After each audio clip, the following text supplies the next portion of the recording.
C'est mon leitmotiv quand j'ai en face de moi des nouveaux hôteliers ou qui veulent investir et qui ne connaissent pas ce marché de l'hôtellerie. Je leur dis, c'est pas qu'on ne veut pas travailler avec votre avocat, mais s'il ne connaît pas l'hôtellerie, Mmh. il va vous retarder.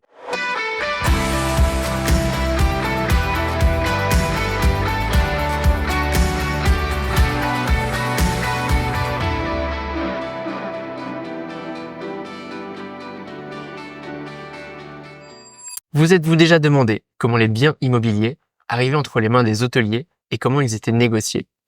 Moi oui, et pour y répondre, j'ai invité Jean-Marc Andréola. Bonjour Jean-Marc. Bonjour Maxime. Merci de me recevoir dans tes bureaux à Paris. C'est très gentil de m'accueillir. Je sais que tu es un homme très occupé. Tu es ce qu'on appelle un broker, c'est ça? C'est ça, j'ai la chance d'avoir pu créer mon agence il y a 35 ans, en 1989, et aujourd'hui je fais de la fusion-acquisition dans le domaine de l'hôtellerie, ce qui me permet de rapprocher aussi bien les acheteurs et les vendeurs que les nouveaux investisseurs qui recherchent à investir dans ce secteur qui est l'hôtellerie, très prisé notamment à Paris. Oui.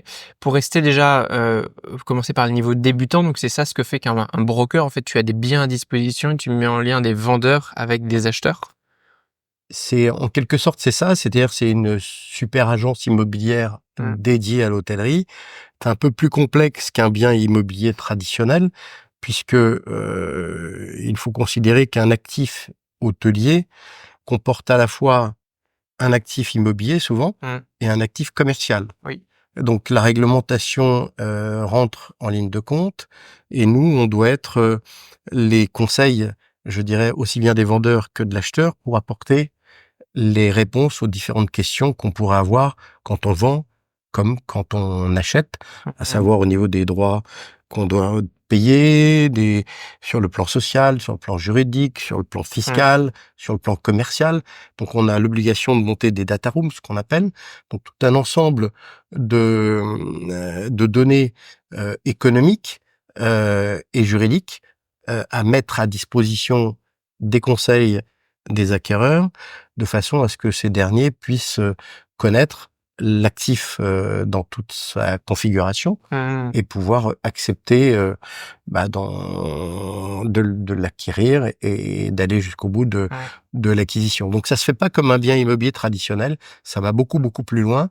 Ça nécessite une expertise relativement importante et très méticuleuse. En tout Oui. cas, on travaille souvent en coordination avec les notaires et les avocats, beaucoup plus les avocats que les notaires, puisqu'en fin de compte, souvent, les actifs sont détenus à travers des sociétés type des SAS ou des SARL. Bien sûr, et ce sont donc des avocats qui sont spécialisés à ce domaine Alors de la fusion-acquisition et peut-être de l'immobilier hôtelier? effectivement, tu as raison, Maxime, c'est qu'aujourd'hui, on a tout un environnement juridique avec des avocats très spécialisés dans le monde de Mmh. l'hôtellerie. D'ailleurs, c'est mon leitmotiv quand j'ai en face de moi des nouveaux hôteliers ou qui veulent investir et qui ne connaissent pas ce marché de l'hôtellerie. Je leur dis, c'est pas qu'on ne veut pas travailler avec votre avocat, mais s'il ne connaît pas l'hôtellerie, Mmh. il va vous retarder. Il va vous retarder parce que c'est pas sa spécialité. Bien sûr. S'il était, spécialiste, du droit, je dirais, fiscal, de l'automobile ou, de l'industrie du textile, c'est pas la même chose. C'est pas les mêmes réglementations, c'est pas les mêmes réflexes.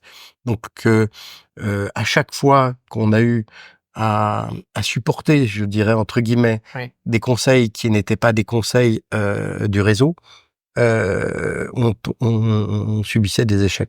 Mmh, mais je comprends très bien. Comment toi, tu en es arrivé là et comment tu as pu aussi te former? Tu parles d'expertise, je comprends qu'il y a du droit, je comprends qu'il y a de l'immobilier, énormément de connaissances. Comment tu as fait ça? Et tu Bah, dis que ça fait 35 ans en plus que tu as commencé? oui, je suis pas un perdreau de l'année comme on dit, mais j'ai eu la chance d'abord de naître dans une famille d'hôteliers restaurateurs, Ah! voilà, et ça m'a beaucoup aidé puisque, bon, j'étais fils unique, donc je suis rentré tout de suite dans le monde de l'entreprise très jeune pour, faire des remplacements le week-end, les jours fériés et cetera. Et mon père était aussi, responsable d'une organisation patronale. Donc dans le monde du syndicalisme patronal, j'ai tout de suite été, très vite aguerri à tous ces problèmes de réglementation, aussi bien fiscales, sociales, et autres, qui m'ont permis d'acquérir beaucoup je dirais, de connaissances et de réflexes Et comme j'ai pas voulu reprendre les affaires familiales, j'ai eu la chance,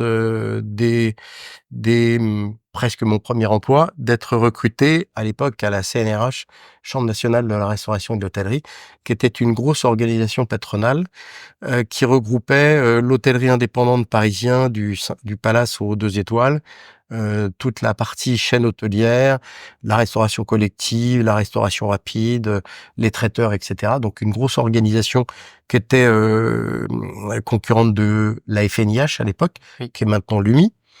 Et donc j'en ai été, responsable, non pas de la CNRH, mais une de ses composantes qui s'appelait le SGIH, qui est devenu le SFH, sous ma responsabilité. Donc j'étais secrétaire général durant 7 ans et en 89, j'avais 30 ans. J'ai profité, d'un changement de président pour monter ma boîte parce que je me voyais pas finir secrétaire général, ce que j'étais déjà Oui. et je me sentais trop jeune et comme j'avais déjà une certaine expérience et un certain capital Mmh. à la fois de connaissances et de confiance Oui.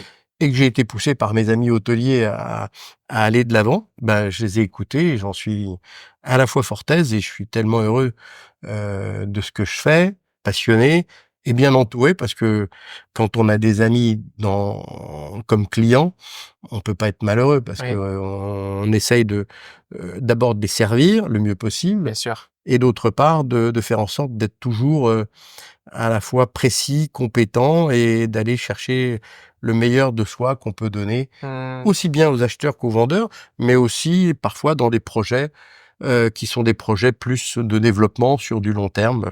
On peut en parler longtemps, mais l'hôtellerie est un environnement qui est sans fin, où on peut imaginer plein de choses sur des sites, parfois extraordinaires, dont on n'aurait pas imaginé que ça puisse, devenir un hôtel. Bien sûr. Donc depuis 35 ans, tu as la même entreprise qui s'appelle C'est ça. Immotel. Oui. Ce qui est génial, c'est que donc tu as un panorama et un historique à nous partager. Peut-être je vais te demander le panorama d'aujourd'hui, 2024-2025 même, qu'est-ce que tu dresses comme panorama hôtelier et ta spécialité, je crois, c'est plutôt Paris, donc on peut parler plutôt d'immobilier, parisien. Alors, effectivement, je suis très concentré sur Paris. D'abord parce que, je suis feignant, mais comme j'aime être, efficace, bah, j'aime pas me disperser. Ouais. Courir à droite à gauche, je sais le faire dans Paris parce que c'est grand, mais c'est limité Mmh. et quand on connaît bien son environnement, généralement, c'est bien de jouer à domicile, hein, donc ça a toujours été ma spécialité. Ça n'empêche pas qu'il m'arrive, assez régulièrement de sortir de ses bases, parce que certains de mes clients me le demandent. Donc on fait aussi des opérations, en province, on en a en cours là à Lyon, à Marseille. Mmh. On en fait aussi sur les capitales européennes. On a installé des grands groupes à Rome, à Bruxelles. Là récemment cette année, on a fait une très belle opération à Bruges. Ouais. Donc tout ça se fait de manière très relativement opportuniste. Pourquoi? Parce qu'on a cette base de clientèle qui nous suit, qui nous apprécie et qui aiment bien avoir notre regard et notre expertise et ils nous demandent de les accompagner, Mmh. soit sur un développement, soit sur un arbitrage.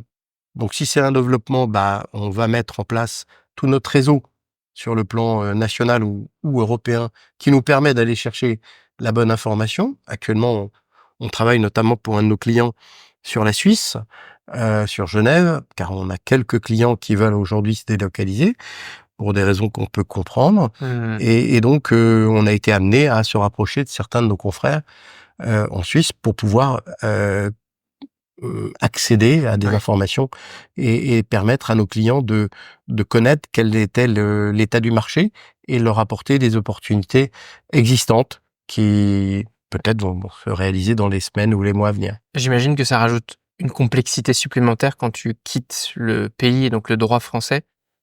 C'est clair, on est souvent, non pas perturbé, mais on est obligé de s'adapter et surtout de prendre, des repères avec des collègues qui vont nous apporter, les éléments de données qui nous manquent, qui nous permettent de mieux comprendre, je dirais, les règles locales, en quelque sorte. Mais il y a beaucoup de choses qui restent identiques. Par contre, c'est vrai que, sur, les salaires, sur la réglementation, des ERP, sur, beaucoup de réglementations parfois plus contraignantes et moins contraignantes, on a l'obligation de se mettre un petit peu au carré parce que c'est pas forcément les mêmes. Ouais, bien sûr. Et donc aujourd'hui, à Paris, tu arrives à avoir quelques données de volume de transactions, par exemple en nombre de ventes, en millions ou milliards, je sais pas comment est-ce qu'on Alors, compte? ça change, tous les ans parce qu'il y a des années qui sont plus fastes que d'autres. D'abord, Paris, c'est environ, 1 600 hôtels et 80 000 chambres, d'accord? Sur les On 1 600 parle de hôtels, Paris hors banlieue, ah oui, c'est intramuros? Paris intra-muros, hein, les 20 arrondissements. Oui. Il faut savoir que le nombre, d'hôtels de plus de 100 chambres à Paris est de l'ordre de 100. Beaucoup de gens imaginent qu'il y a beaucoup d'hôtels de grande capacité à Mmh. Paris, non. C'est lié au fait que Paris est une ville relativement concentrée, où il y a pas peu d'espace pour faire du développement et qu'il y a pas eu beaucoup d'opportunités de création de grands hôtels à Paris. Donc il y a une centaine d'hôtels de plus de 100 chambres et c'est rare, il est rare de créer un hôtel de plus de 100 chambres à Paris. Ouais. Donc il y a une demande qui est forte, Mmh. internationale, souvent un peu compliquée parce que les acteurs du monde de l'hôtellerie à l'international n'ont pas toujours, cette faculté de bien comprendre la notion de la valeur d'un fonds de commerce et des murs et souvent Ah oui. ils sont un peu perturbés, ce qui laisse beaucoup de place aux investisseurs français, ce qui est très bien, car le tissu, des propriétaires et des grands acteurs de l'hôtellerie française, hormis les palaces, j'entends, ce sont des franco-français. Il y a globalement très peu d'Européens. Quand on regarde, il y a eu beaucoup d'Espagnols qui sont arrivés à une époque, d'investisseurs espagnols il y a une dizaine d'années, qui sont repartis. Il y en a Mmh. quelques-uns qui sont restés, mais il y en a très peu. Il y a quasiment pas d'anglais, il y a pratiquement pas d'allemand.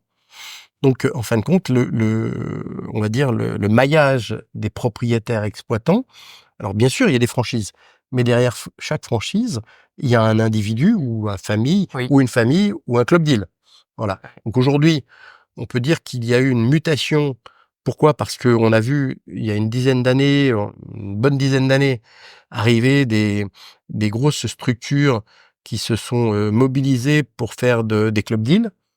Je parle, d'Exendaem, Eternam, 1-2-3 Ventures et bien d'autres, où des family office vont créer. Je veux bien que tu expliques pour nos auditeurs un peu moins aguerris de cette partie, la différence entre un club deal qui est quand même assez spécifique, peut-être un family office, qu'est-ce que c'est? Comment est-ce que ça fonctionne? Alors le club deal, c'est souvent des sociétés financières qui, récoltent les fonds de certains épargnants, Mmh. et qui avec certains artifices fiscaux leur permettent d'investir, on va dire entre 10 000 et 1 million d'euros, dans l'investissement hôtelier, par exemple. Et ça permet à un individu comme moi, admettons, qui ait que C'est 10 ça, 000 et pas 1 million, voilà, de de mettre de pouvoir l'argent sur la voilà table et d'investir. et tu t'engages à les laisser pendant un certain nombre d'années, Mmh. c'est généralement entre 5 et 7 ans Ouais. et ils te proposent un TRI. Alors en fonction de ta situation fiscale, tu as certains avantages, d'autres moins. À Mmh. chaque fois, ils mesurent l'intérêt fiscal que ça peut présenter d'être dans telle ou telle poche Ouais, d'actifs. Et les family office, c'est un peu différent. C'est pour des plus grosses fortunes. bien sûr. C'est-à-dire là, on va dire un chef d'orchestre qui va organiser pour le compte d'une famille ou d'un ensemble de familles des investissements dédiés qui vont être des investissements de type hôtelier, suivant la volonté de cette famille d'aller plus dans le luxe ou dans l'économique, en fonction des rentabilités qu'ils peuvent avoir. Et là, à ce moment-là, c'est des investissements plus long terme, souvent, Mmh. et qui sont basés sur soit du prestige, soit de la rentabilité. Bien sûr. Tu as des tendances justement par rapport à ça? On a un peu l'image que le luxe et notamment le palace c'est pas du tout rentable et que si on veut faire la rentabilité hôtelière, il faut plutôt aller dans l'économique type 2 voire 3 étoiles. Alors, oui, tout ça est on pourrait en parler longtemps. Il est évident, et de ça depuis longtemps, les palaces ne sont pas rentables. Mmh. C'est clair, quand on voit les niveaux de pricing qui sont aujourd'hui opérés sur de l'hôtellerie type palace, Oui. on est sur plusieurs millions d'euros la chambre, que ça soit en neuf, il y a peu de création, mais il y en a encore quelques-uns. On comprend bien parce que quand tu parles de pricing de chambre, moi je comprends prix de vente, mais là toi tu C'est parles de prix de vente à la chambre. Si on a 100 chambres, c'est 100 millions ou 150 millions, etc. Donc souvent on fait un pricing à la chambre. d'accord. Ce sont des codes Oui. de Mais pour chiffrer une communication chambre, entre c'est pas le prix de vente au client non, individuel qui non, vient non, non, séjourner, c'est non, ça non, le c'est le prix de vente sinon ça à fait un peu cher la l'investisseur. nuitée, hein. Voilà, exactement. Et donc c'est vrai que le palace, en tant que tel, souvent les investisseurs, Mmh. ils appellent ça un trophy asset. Mmh. Trophy asset, pourquoi? Parce que comme toi, éventuellement, tu aimerais avoir un Renoir ou un Chagall chez toi, bah tu vas l'avoir, tu vas l'acheter, tu sais que tu vas l'acheter cher, mais il va rien te rapporter. Sûr. Mais il sera là. Mais peut-être que dans 10 ou 15 ans, tu l'auras acheté 10, il vaudra 100. Eh bien, le palace, c'est un peu ça. C'est-à-dire que tu as des grandes fortunes à l'international qui aiment bien montrer ce qu'ils ont en Mmh. disant, bah voilà, le Ritz, il est à moi, le Plaza Athénée est à moi. Vous pouvez y aller ou pas y aller, vous paierez ou vous paierez pas suivant sa générosité. L'important pour eux, c'est qu'ils soient rentables pour à peu près payer l'exploitation, Oui, voire les charges qui sont éventuellement très élevées. faire quelques profits. Ça en fait, hein, incontestablement. Mais le prix d'acquisition, l'amortir, c'est sur très nombreuses années.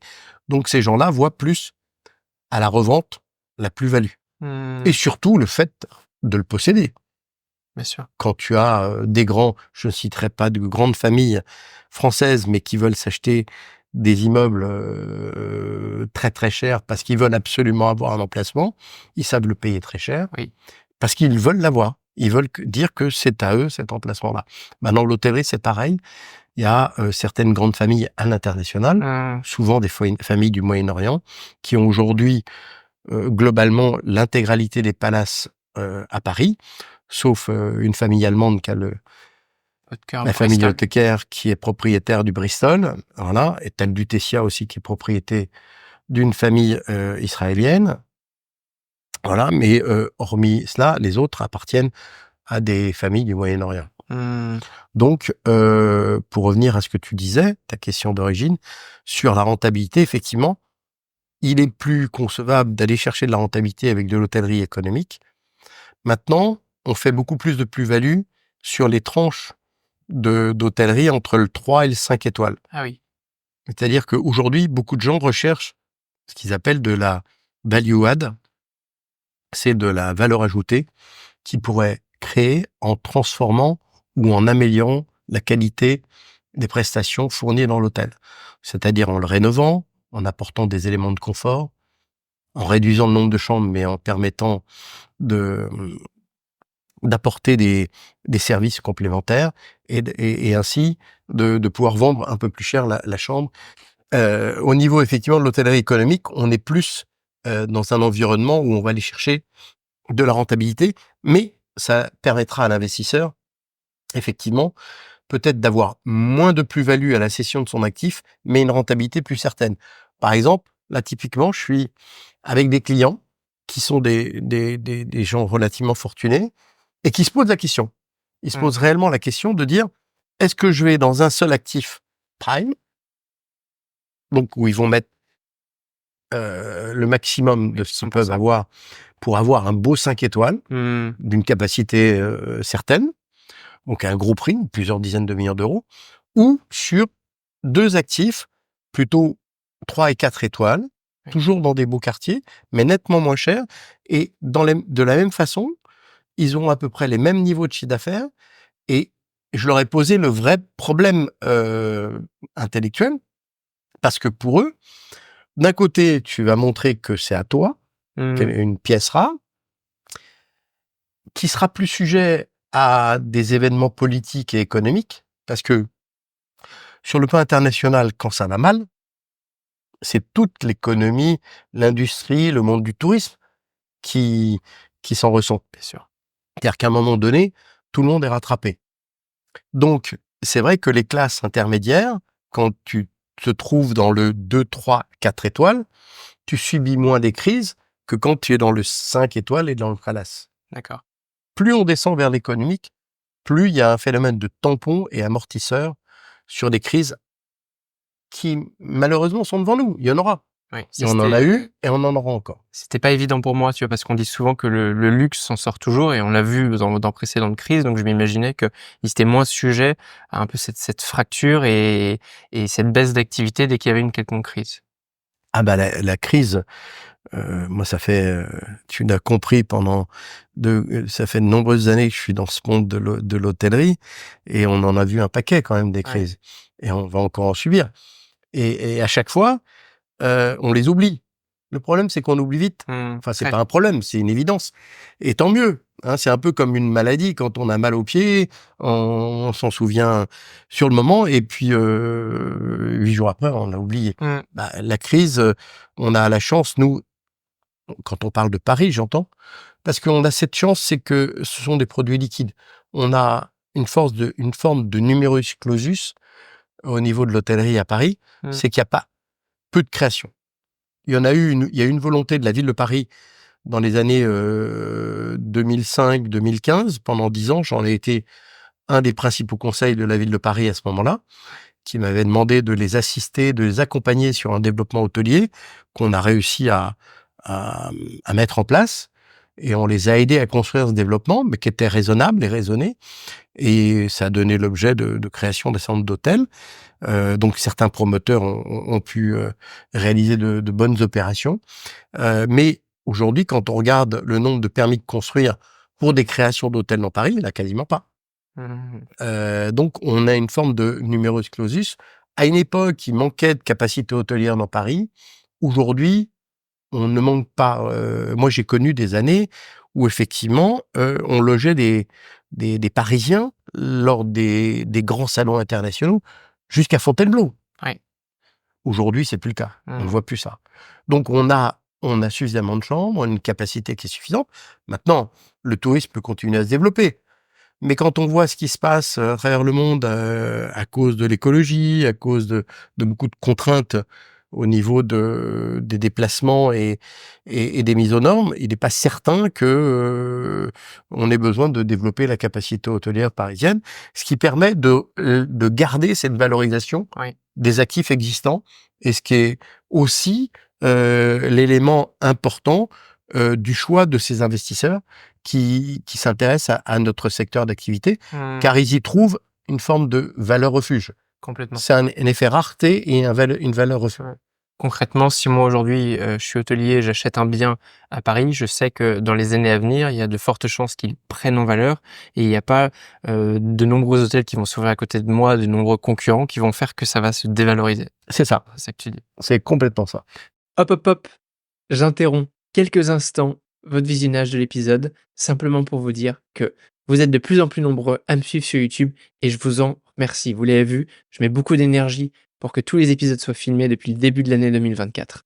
Pour m'encourager, pensez à mettre un like et si vous n'êtes pas abonné, faites-le. Vraiment, ça m'aide beaucoup et ça me permet de continuer de grandir et de vous proposer des épisodes toujours plus qualitatifs.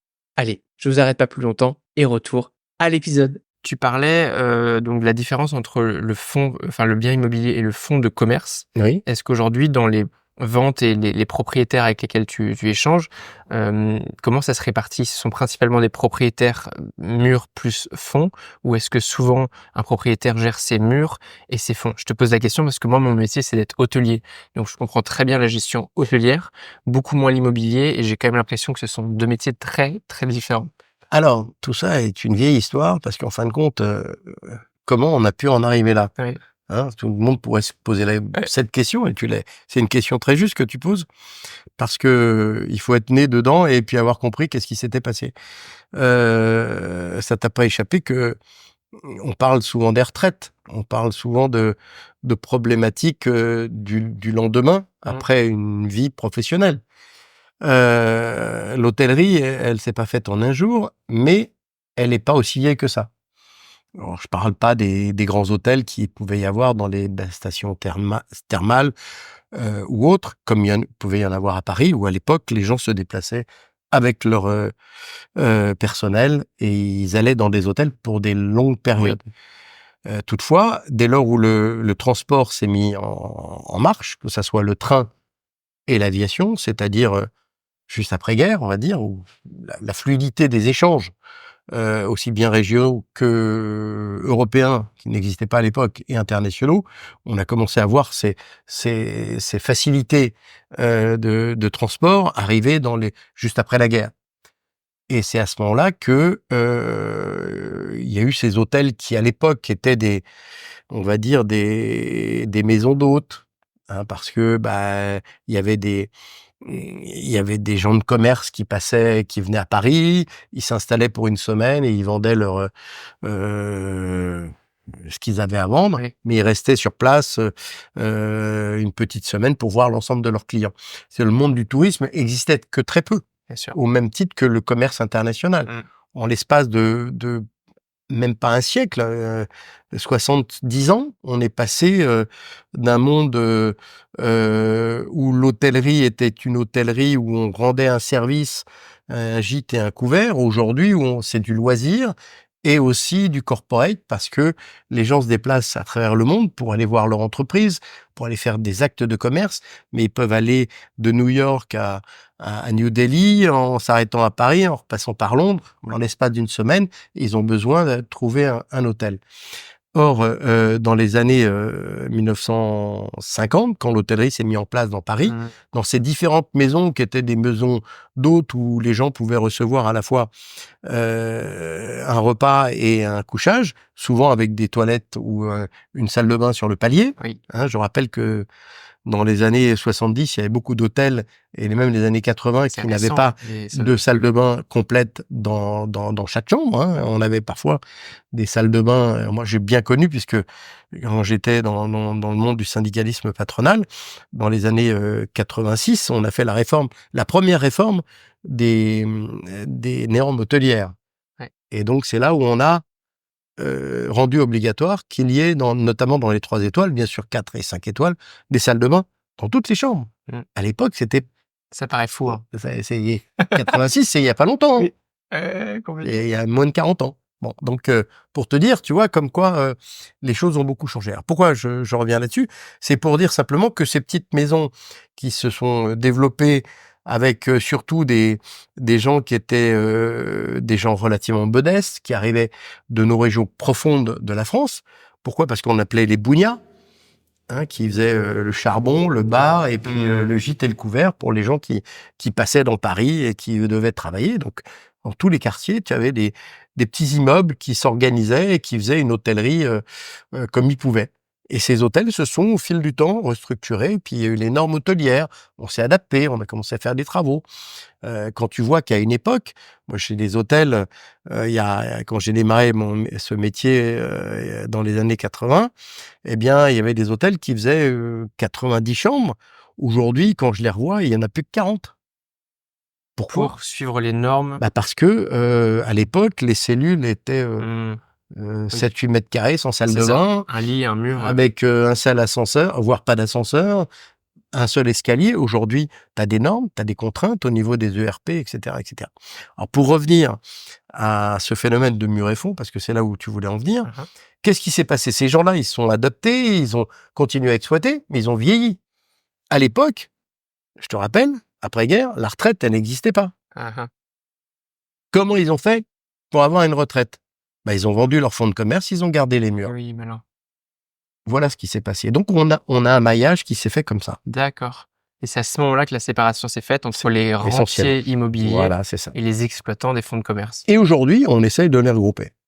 D'accord, ouais, et ça permet aussi à des gens qui ont moins de moyens d'être exploitants, hôteliers en l'occurrence, sans acheter les murs Alors, et de payer un loyer. tu as pas tort, simplement aujourd'hui, quand tu vois la valeur des fonds de commerce, alors on peut parler de la valeur des fonds de commerce par rapport aux valeurs des murs. Aujourd'hui, si on parle de Paris, c'est pas vrai partout, hein. Mmh. Faut pas le généraliser sur l'ensemble du territoire. Néanmoins, sur Paris, c'est le cas. Le fonds de commerce est, on va dire, 2 fois plus cher que les murs. Ah oui, C'est, 2 tiers, 1 tiers, le fonds de commerce, il est calculé, sur le par chiffre rapport à ton chiffre que tu d'affaires. fais, qu'on multiplie, c'est un Qu'on multiple. multiplie en fonction de ton implantation, de ton nombre de chambres, de ta qualité des prestations qu'il y a dans l'hôtel, je dirais son respect des normes.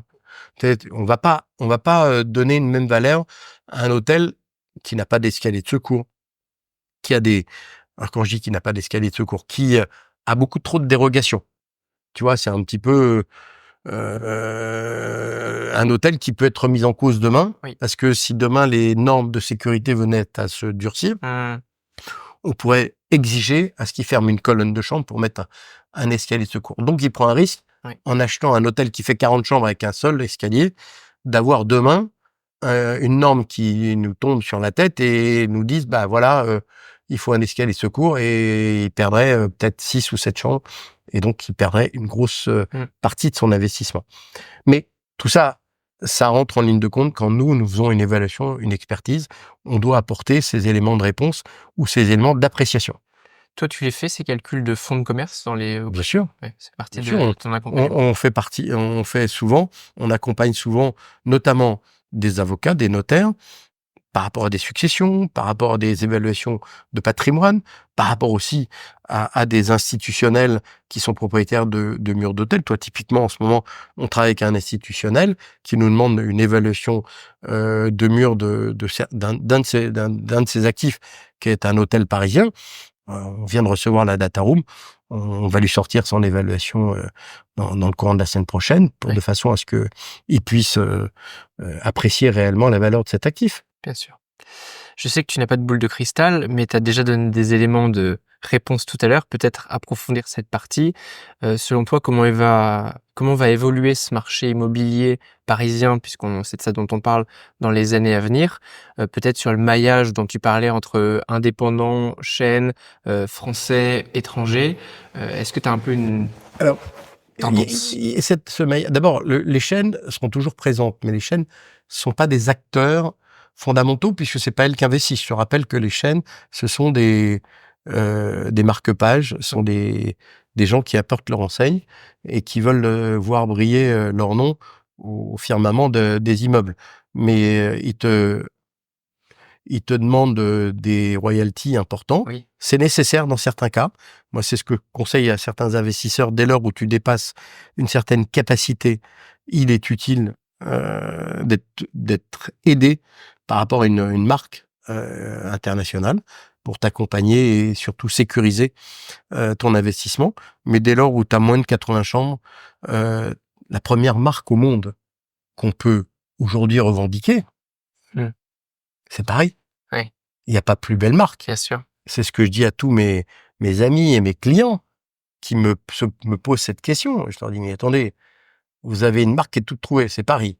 Donc après, vous avez qu'à donner un peu d'originalité à votre hôtel, et surtout avoir du sourire, avoir du sens de l'accueil, être sur les bons réseaux, et puis ça va marcher tout seul. Mmh. Voilà. Mais vous n'avez pas besoin d'aller faire appel à n'importe quelle chaîne, sauf si vous avez une capacité importante ou si vous êtes en dehors de Paris sur des secteurs un peu difficiles. Complètement. Je te rejoins entièrement sur la marque Paris et ça m'amène aussi, ça fait le lien avec ma question précédente, mais est-ce qu'un événement comme les Jeux Olympiques, on peut espérer que ça ait un impact positif? Alors non pas pendant les JO qui sont déjà passés, mais dans les années à venir, justement d'un point de vue marque de destination? Alors, il est clair que les Jeux olympiques n'ont pas été une année très brillante au niveau de l'hôtellerie. C'est que Complètement. tout le monde l'a constaté. Moi, je l'avais prémédité. Je l'avais dit à mes amis hôteliers. Je leur avais dit, prenez tout ce que vous pouvez prendre en sécurisé en termes de réservation. Sinon, vous risquez d'être déçus. Mmh. C'est ce qui s'est passé. Maintenant, c'est une super com gratuite Oui. dont on a bénéficié. Mmh. Et il faut s'en réjouir. Il est clair qu'aujourd'hui, sauf événement majeur à Paris, c'est-à-dire problèmes Mmh. politiques, économiques, Terrorisme qu'on a d'attentats déjà qu'on ne souhaite eu. pas, Mmh. bien évidemment. On va profiter de cet élan, de cette dynamique et de ce superbe événement qui a donné une dimension internationale à notre pays Mmh. et surtout à Paris. Ouais. Donc là, si je suis, enfin hôtelier ou en tout cas que j'ai les moyens d'investir, malgré ce marché qui est haut, qui est élevé, ça reste un bon moment, un bon, time to market un bon, timing, on va le dire comme ça, pour investir? Alors, la boule de cristal, je l'ai toujours pas, donc je te dirais qu'il y a plein d'effets, secondaires qu'on ne maîtrise pas et qu'on ne peut pas apprécier, une économie internationale, Mmh. une politique un peu compliquée en ce moment, Oui. qui peut engendrer une perturbation. On a aujourd'hui une sortie de taux d'intérêt un peu élevé, on a des événements politiques sur le plan national qui sont pas non plus très faciles. Mmh. Et, donc les gens ne savent pas trop où on va sur des comment dirais-je, des textes de loi qui sont remis en question, qui favorisaient notre industrie, parce que c'est vrai qu'on disposait de certains avantages comme le 150 au BTR, comme le pacte du Trade et tout ça, qui ont attiré un grand nombre d'investisseurs, Mmh. et c'était plutôt une bonne chose. Aujourd'hui, il y a des choses qui peuvent être remises en question, donc ça peut perturber un petit peu cet investissement vers ce secteur de l'hôtellerie. Maintenant, rien ne va s'arrêter et dire qu'il faut continuer, oui, bien sûr. Si les gens, c'est un investissement qui est très sécurisé. Encore une fois, on conjugue 2 assurances. L'immobilier d'un côté, quand on achète les murs, Oui. et le fonds de commerce, qui est une activité commerciale qui est pérenne. Dès Mmh. lors où on achète Paris, Ouais. on sera toujours à Paris. Et avant que Paris tombe, tout le reste sera tombé. Mmh. Tu as, suggéré et ce mot n'est pas tombé dans l'oreille d'un sourd tout à l'heure, tu parlais de sourire et d'accueil. Évidemment, je suis très sensible puisque c'est notamment la thématique de ce podcast. Selon toi, c'est comme ça qu'on valorise, aujourd'hui l'immobilier hôtelier à Paris par la qualité de son accueil et derrière ça se retransmet sur la valeur de son bien? Bah, il est clair que moi, c'est ce que je dis toujours, mieux on fait les choses, on mieux on le fait valoir et plus il va être pérennisé. Oui. Moi, j'ai eu trop d'exemples, eu égard à mon expérience et le temps que j'ai passé sur ce marché. Je vais peut-être en passer encore quelques années, mais je dirais la sortie plus devant moi que derrière. Mais depuis que j'ai commencé, tout ce que j'ai vu, c'est que tous les gens qui avaient fait des rénovations trop médiocres, pas suffisamment d'investissement, pas suffisamment de respect Mmh. vis-à-vis d'eux-mêmes comme de leur clientèle, Oui. eh bien, ils l'ont payé à la sortie. Mmh.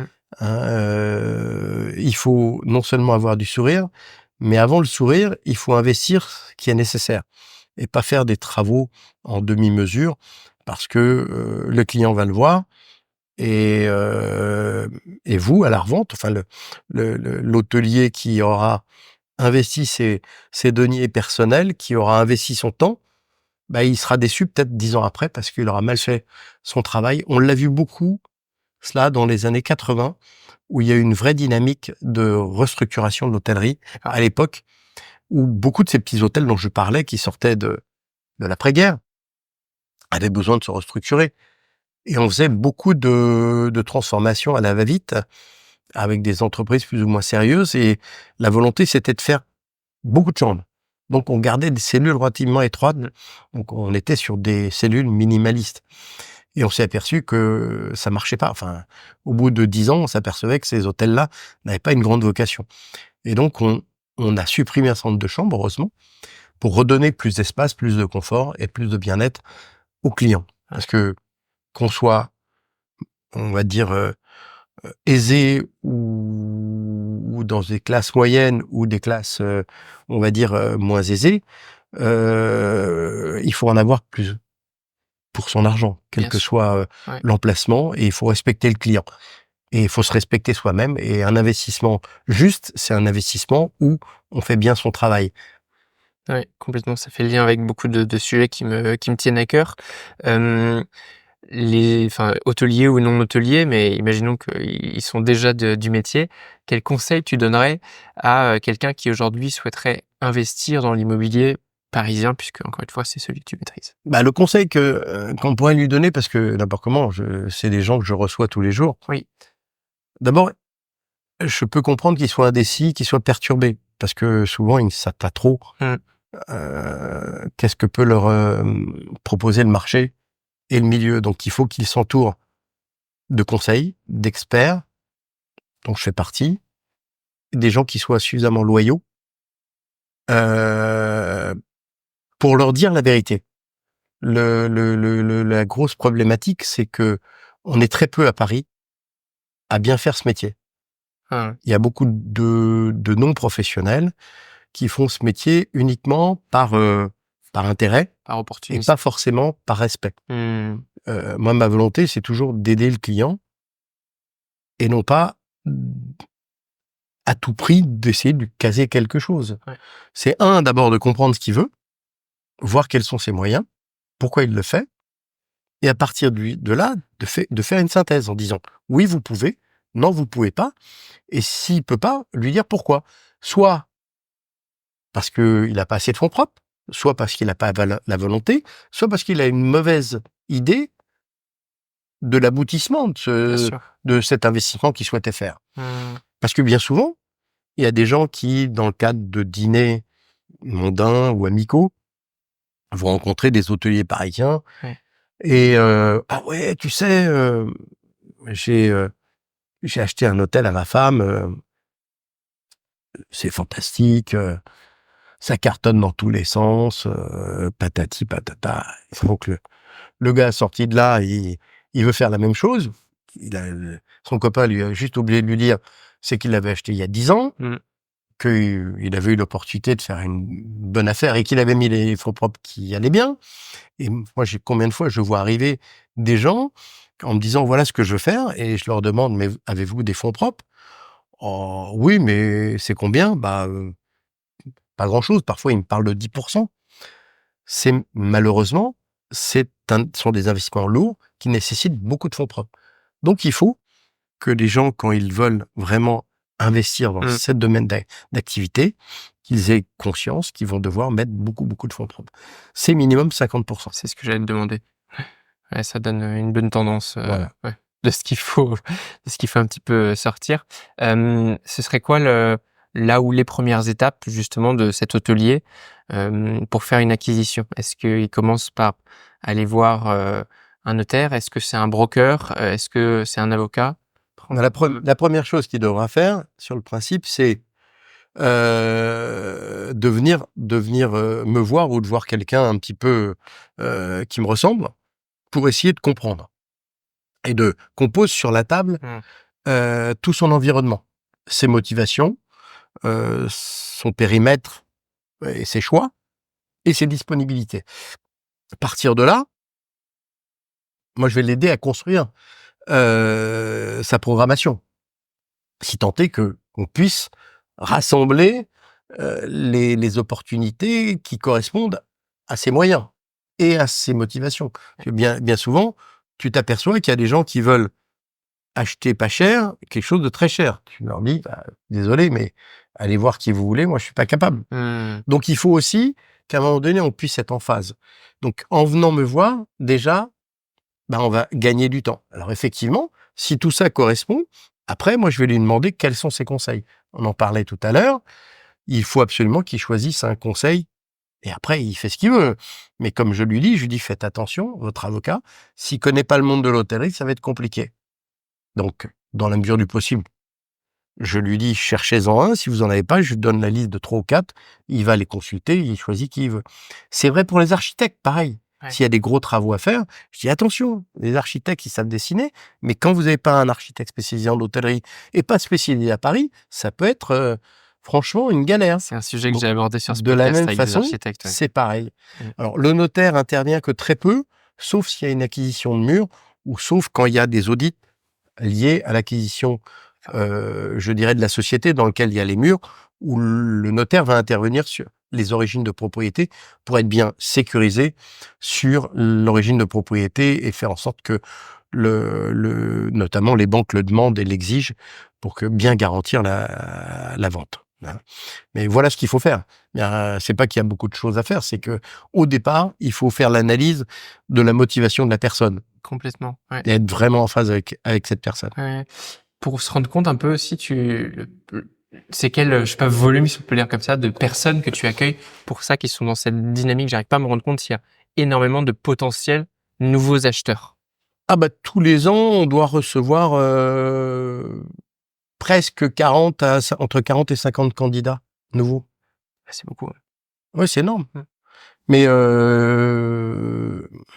je vais être franc, sur ces 40 à 50 personnes qu'on reçoit, si on en garde 4, 10, c'est le Mmh. bout du monde. Ah oui. Mais on les reçoit, c'est normal Mmh. et globalement, on en reçoit au moins un, enfin, en moyenne un par semaine au minimum, sans compter toute la base de données de nos clients habituels. Bien sûr. Parce qu'en base de données, on a Mmh. presque tout pas. des gens qui réinvestissent. C'est extrêmement riche. En plus, tu donnes des ratios, des tendances, ça permet de vraiment bien comprendre. Donc, merci. Pour moi, qui je me disais, je suis un hôtelier, je comprends très bien la gestion des opérations. Ça me permet de comprendre beaucoup mieux en amont. Je te propose donc mon petit jeu du podcast qui s'appelle donc mots-clés contre bénéfices. Je te redonne les règles.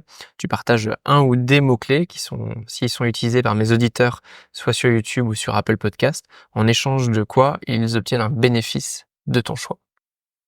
Eh bien, broker et dans l'immobilier hôtelier. Broker dans l'immobilier hôtelier, une phrase, très bien. Et qu'est-ce qu'ils obtiennent, celui ou ceux qui mettent ce mot?